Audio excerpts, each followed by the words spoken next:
The midday heat pressed heavy against the window glass as Mother Cat shoved a massive wicker basket into the room.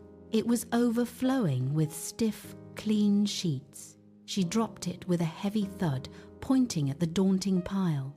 Poppy and Leo slumped onto the rug, their ears flattening in a silent protest against the chores ahead. Poppy nudged Leo, her eyes sparkling with a secret plan.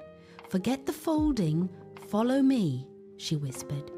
They scrambled up, tails twitching as they dragged heavy wooden chairs across the floor. They positioned them side by side, creating a frame for their masterpiece. Together, they heaved the largest sheet upward. It caught the air like a great white sail before settling over the chair backs to form a peaked roof. Poppy ducked inside the white dome, clicking on her flashlight. The beam cut through the dark, turning the fabric into a glowing sanctuary. She moved her paws, casting a lumbering bear shadow against the wall. "Look, a bear!" she cried. Leo pounced at the silhouette, his claws snagging the sheet. Suddenly, a deep, rumbling growl vibrated through the floorboards. A massive shadow loomed over the entrance. It was Father Cat, his nose pressing against their walls.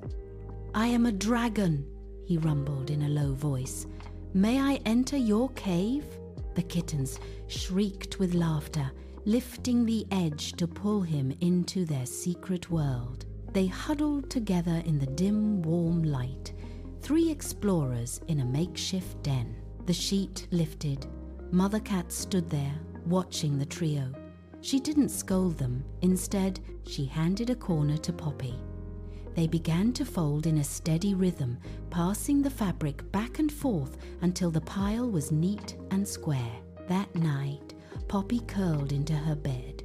The sheets were crisp and smelled of pure sunshine. As she closed her eyes, she was already dreaming of the next fortress they would build.